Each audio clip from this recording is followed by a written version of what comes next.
Turma, na atividade 1, nos diz o seguinte: uma das principais causas de degradação de peixes frescos é a contaminação por bactérias.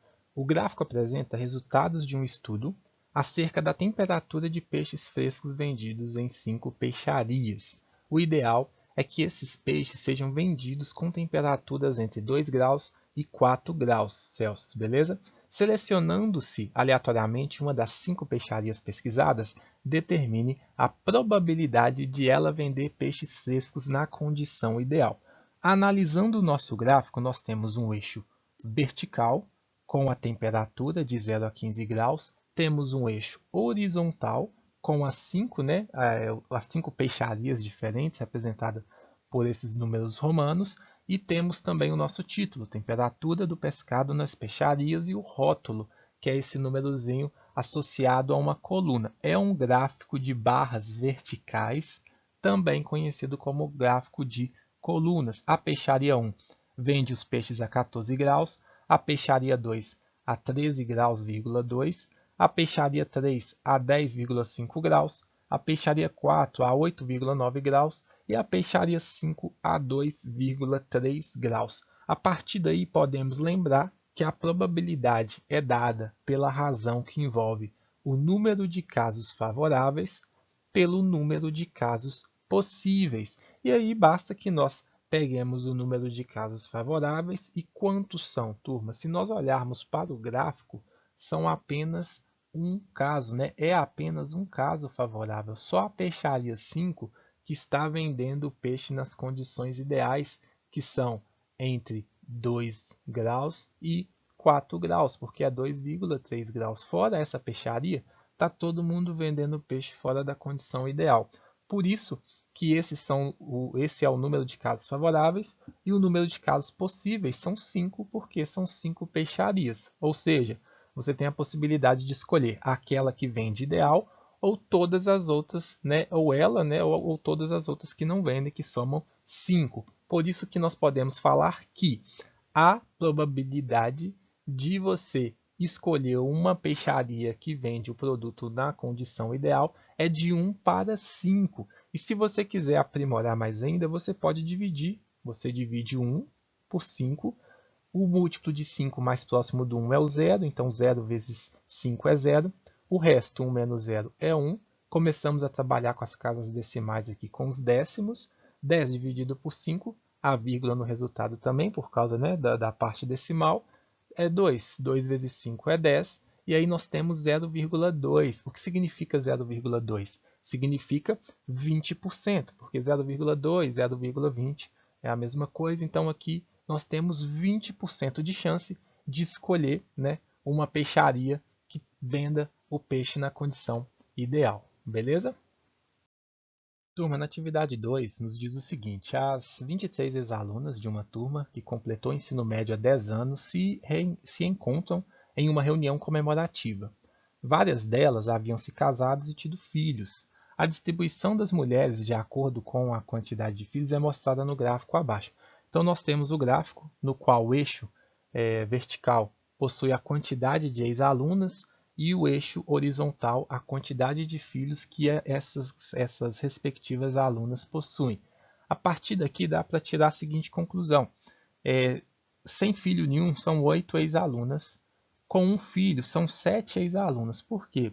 Entre o 6 e o 8 só tem o 7 de número natural. Como estamos falando de pessoas, não tem como ter 6 pessoas e meia.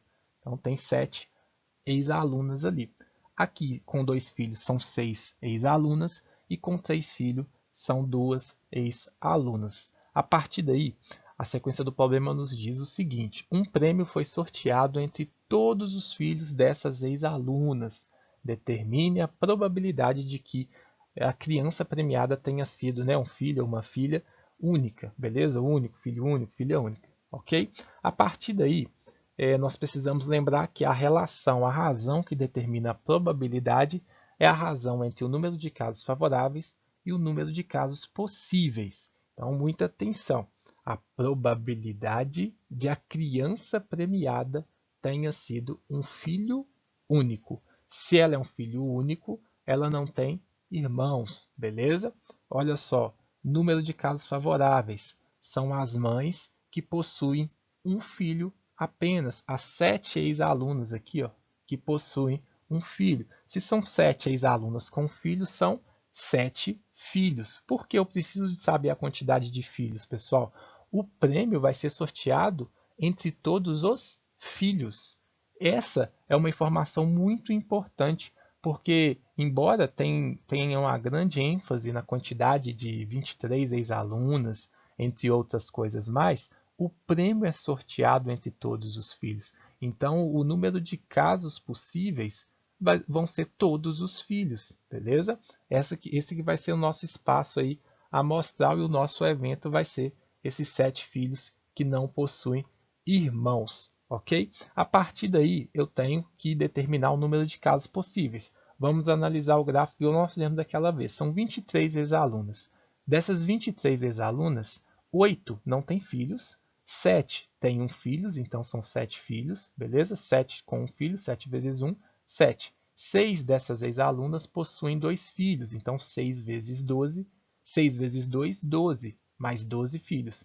2 dessas ex-alunas possuem 3 filhos, então é 2 vezes 3, 6 filhos. Se eu somar 7 mais 12 mais 6, eu vou encontrar 25, porque 7 mais 12 é igual a 19, 19 mais 6, 25. Encontrei o número de casos favoráveis e o número de casos possíveis, porque 7 desses filhos eles não vão ter irmão. Os outros, né, digamos assim, os outros 18 vão ter irmãos. Então, desses 18, desses 25, 7, beleza. Se eu encontrar, né, se eu sortear um deles, eles vão ser filho único. Agora, se eu sortear um dos outros 18 filhos, eles não vão ser filho únicos, porque algum dos outros alunos ali, alguns dos outros alunos não, algum dos outros filhos vão ser irmãos deles, beleza? Olha só, a probabilidade então vai ser de 7 para 25, mas podemos melhorar isso aqui dividindo o número de casos favoráveis pelo número de casos possíveis. 7 dividido por 25 é 0, porque o múltiplo de 25 mais próximo de 7 é o 0. Vou colocar ali 7 menos 0, 7. Agora, trabalhando já com os décimos, eu tenho aqui 70. 70 dividido por 25 é 2. Não esqueçam da vírgula aqui no resultado, porque nós começamos a trabalhar com números decimais aqui também.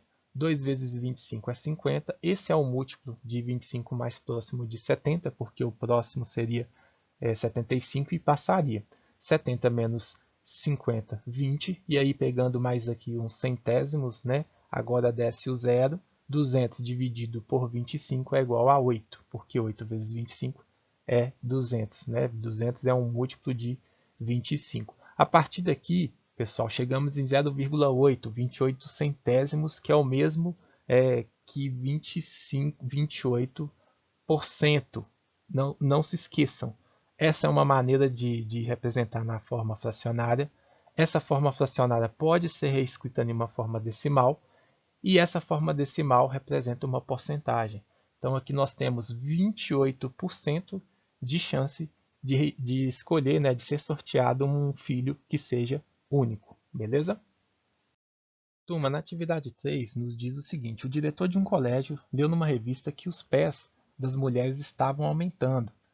Há alguns anos, a média do tamanho dos calçados das mulheres era de 35,5 e hoje é de 37.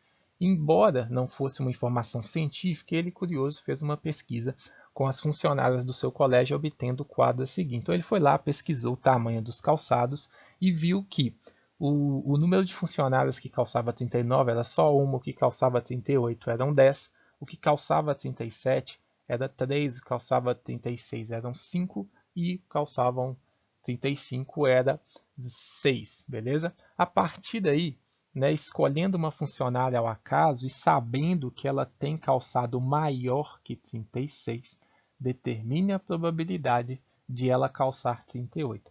Muita atenção, pessoal, porque sempre que vamos sempre que vamos calcular a probabilidade, utilizamos a relação, a razão entre o número de casos favoráveis e o número de casos possíveis. Isso não vai mudar nunca. O que muda é a condição que você terá para encontrar o número de casos possíveis e as condições que você terá para encontrar o número de casos favoráveis. Essa maneira, o que nós chamamos, né, o princípio lá da contagem, ele vai ficando mais elaborado. E aqui aos poucos, nesse PET mesmo, você vai tendo um pouquinho mais de desafio a cada exercício. Então aqui, muita atenção, por quê? O número de casos favoráveis é são, né, as mulheres que calçarem 38. Então são 10 possibilidades. Até na tabela fica tranquilo de visualizar.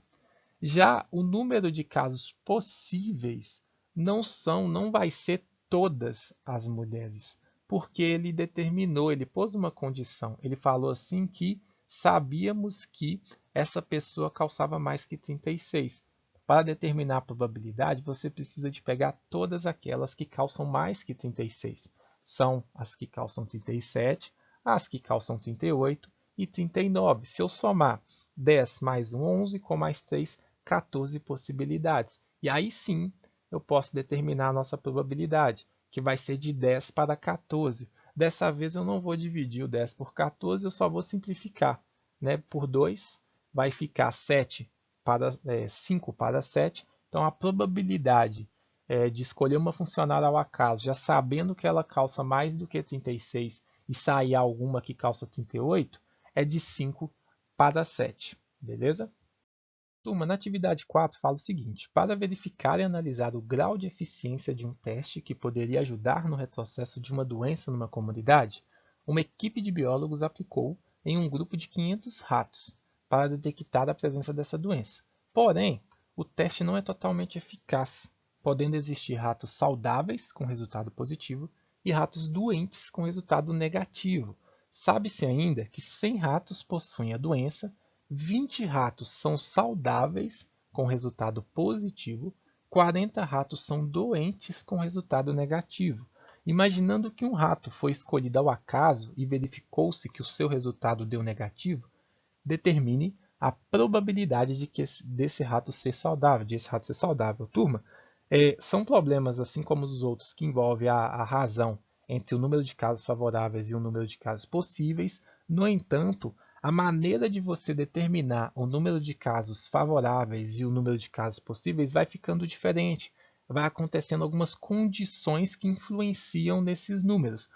Porém, em todos esses problemas, a análise das informações é o passo principal, porque aqui as informações estão, né, soltas, e se você quiser pular exatamente na informação que você precisa, talvez você crie uma confusão. Então vamos ver as informações que o problema nos deu e todas aquelas que nós podemos obter através de uma interpretação. A primeira delas é de que tínhamos 500 ratos, beleza? Essa é tranquila.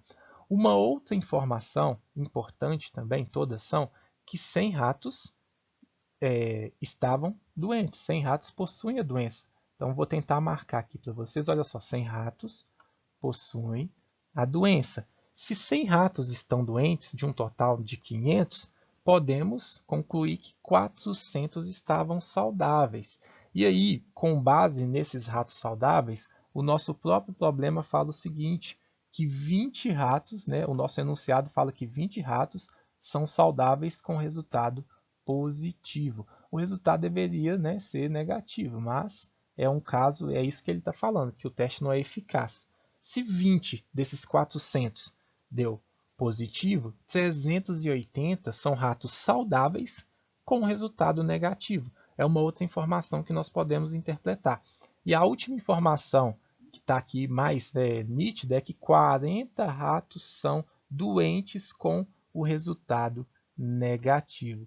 Então, dos 100 ratos que são doentes, 40 o resultado foi negativo e, consequentemente, 60 o resultado deu positivo. Com essas informações, turma, agora sim eu consigo voltar lá para aquela primeira meta inicial que nós temos de determinar o número de casos favoráveis e determinar o número de casos possíveis. Considerando que nós precisamos determinar o número de casos favoráveis e possíveis, é legal de você voltar no problema e compreender o que está sendo pedido.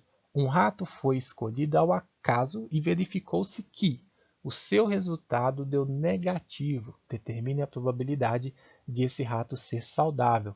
Turma, dentre as possibilidades de dar negativo. Qual é a possibilidade de estar saudável? Por quê? Tem rato que deu negativo, mas ele estava saudável, porque é de fato o que tinha que acontecer, e tem rato que deu negativo, mas ele estava doente. Então, olha só, vamos começar pelo número de casos possíveis. É possível que ele seja negativo aqui, nessa parte dos ratos que estão saudáveis, e é possível que ele seja negativo aqui, nessa parte dos ratos que estão doentes. Então, eu preciso considerar tanto 380 quanto 40 casos, beleza? Já nos casos favoráveis, que é aquele caso que eu quero descobrir a probabilidade, eu preciso levar em consideração que são 400 ratos saudáveis, mas desses 400, turma, 20, o resultado não é negativo.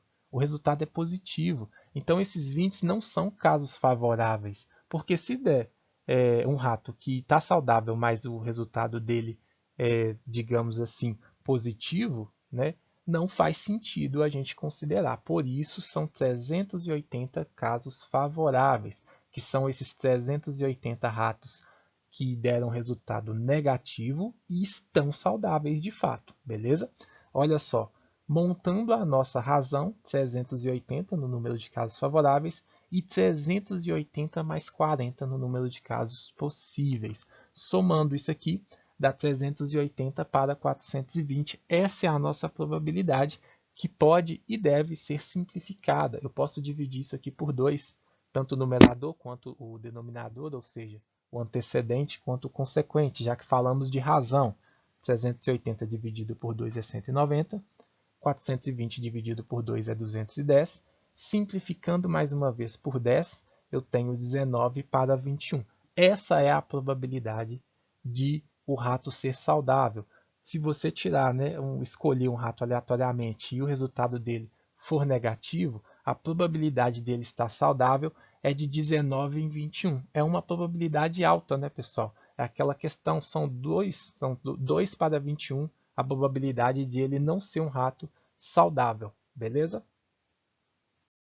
Turma, na atividade 5, nos diz que Maria ganhou de João 9 pulseiras, 4 delas de prata, 5 delas de ouro, e Maria ganhou de Pedro 11 pulseiras, 8 delas de prata e 3 delas de ouro. Maria guarda todas essas pulseiras, e apenas essas, tá, pessoal, em uma pequena caixa de joias. Uma noite, arrumando-se apressadamente para ir ao cinema com João, Maria retira ao acaso uma pulseira de sua pequena caixa de joias. Ela vê então que retirou uma pulseira prata. Levando em consideração, né, levando em conta tais informações, determine a probabilidade de que a pulseira prata de Maria, né, a pulseira de prata que Maria retirou, seja uma das pulseiras que ganhou de João. Pessoal, novamente, assim como outras atividades, existe a relação de determinar o número de casos favoráveis e o número de casos possíveis, e condicionado, porque ao você determinar a quantidade de casos possíveis, existe uma condição. E ao você determinar a quantidade de casos favoráveis, também existe uma condição, ao contrário de outras situações que está bem nítido ali, beleza? Olha só, ilustrando a situação, Maria ganhou pulseira tanto do João quanto do Pedro. Do João, ela ganhou 9 pulseiras. Do Pedro, ela ganhou 11 pulseiras. Do João foram 4 pulseiras de prata, 5 pulseiras de ouro. Do Pedro foram 8 pulseiras de prata, 3 pulseiras de ouro. E eu quero determinar a probabilidade do número de casos favoráveis pelo número de casos possíveis. Quais são os números, né? Quais são os casos favoráveis? Olha só, turma. Levando em conta tais informações, determine a probabilidade de que a pulseira de prata, ou seja, sabemos que ela tirou uma pulseira de prata, seja uma pulseira que ganhou de João. Quantas pulseiras de prata ela ganhou do João? Não foram 4? Então esse é o nosso número de casos favoráveis. Pulseiras de prata do João. 4 pulseiras. São duas condições, que ela seja de prata e que ela seja do João. Qual é o número, né, de casos, o número de casos possíveis? Eu preciso levar em consideração tanto as pulseiras de prata do João e as pulseiras de prata do Pedro, porque eu já sei que a pulseira é de prata. Eu não preciso de levar em consideração as pulseiras de ouro, porque elas foram descartadas. A partir dessas duas informações fica tranquilo, porque são 12 pulseiras ao total. Então eu tenho 4 possibilidades favoráveis de um total de 12. Essa é a probabilidade que pode ser, né, reescrita através de uma simplificação dessa razão. 4 dividido por 4 é 1, 12 dividido por 4 é 3. A probabilidade de ela ter tirado uma pulseira de prata que foi dada pelo João é de 1 para 3, beleza? Se nós dividirmos 1 por 3, vai dar uma dízima periódica, 0,333, que significa que a probabilidade é de aproximadamente 33,33%, beleza?